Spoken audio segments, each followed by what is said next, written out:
उत्तराखंड में फिर एक ऐसी घटना घटी है जिसने वैज्ञानिकों को भी चिंता में डाल दिया है। जी हां, खबर है कि उत्तराखंड के हिमालयी क्षेत्रों में बुराश का फूल 2.5 महीने पहले ही खिलने लगा है।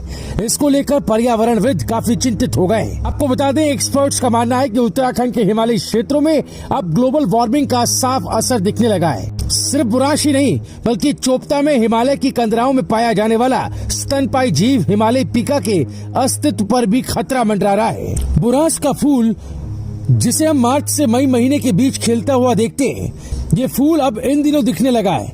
जी हाँ, हिमालय में बढ़ती मानव गतिविधियों को इसके पीछे की मुख्य वजह माना जा रहा है। ग्लोबल वार्मिंग का बुरा असर उत्तराखंड के हिमालय क्षेत्रों में अब दिखने लगा है। समय से पहले हर चीज होना ये कोई खुशखबरी नहीं या शुभ समाचार नहीं, बल्कि चिंता का विषय है। ये भविष्य के लिए काफी घातक सिद्ध होने वाला है। ऐसे में पर्यावरण के जानकार, पर्यावरण वैज्ञानिक अब इसे लेकर चिंतित दिखाई दे रहे हैं। कुछ सालों से मौसम में काफी परिवर्तन देखने को मिल रहा है। समय से बारिश नहीं हो रही है तो उच्च हिमालयी क्षेत्रों में बर्फबारी भी कम ही देखने को मिल रही है। ऐसे में नेचर पर इसका गहरा असर पड़ने लगा है। चोपता, जिसे मिनी स्विट्जरलैंड भी कहा जाता है, इसके जंगलों में बुराश के फूल समय से पहले दिखने लगे।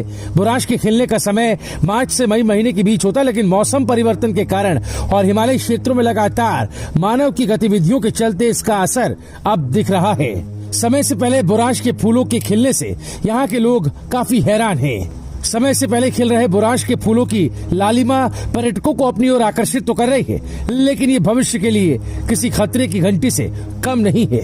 आपको बता दें कि ग्लोबल वार्मिंग के कारण पृथ्वी के सतही तापमान में लगातार बढ़ोतरी हो रही है, जिससे धरातल की जलवायु पर भी इसका असर पड़ रहा है। ग्लोबल वार्मिंग के चलते मौसम परिवर्तित हो रहा है। बारिश समय से नहीं हो रही, फूल पहले ही खिलने शुरू हो गए। ये फूल अविकसित तरीके से खिल रहे हैं। फूल तो खिलेगा, लेकिन इसमें रस नहीं रहेगा, जिस कारण मधुमक्खियों को शहद बनाने में दिक्कतें होंगी।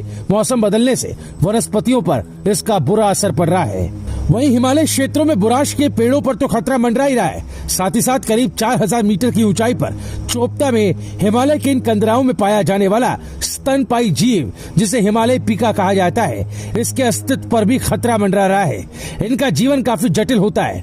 हिमालय पीका मुख्य रूप से चट्टान की दीवारों, पेड़ों के कोटर या रास्तों की दीवारों में बनी दरारों में रहता है। वो अपने करीबी चचेरे भाई खरगोश के समान दिखते हैं, लेकिन इनके कान छोटे होते हैं। ज्यादातर ये पहाड़ी ढलानों पर रहना ही पसंद करते हैं। अब हिमालय क्षेत्रों में बढ़ रही पर्यटकों की आमद से इसके अस्तित्व पर भी खतरा मंडरा रहा है।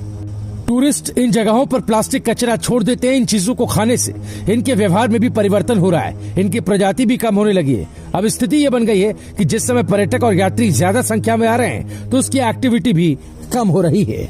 उत्तराखंड और खासतौर पर हिमालय क्षेत्रों में दिख रहे ग्लोबल वार्मिंग के असर पर आपकी राय क्या है? कमेंट करना ना भूलें। ब्यूरो रिपोर्ट, राज कुमारी।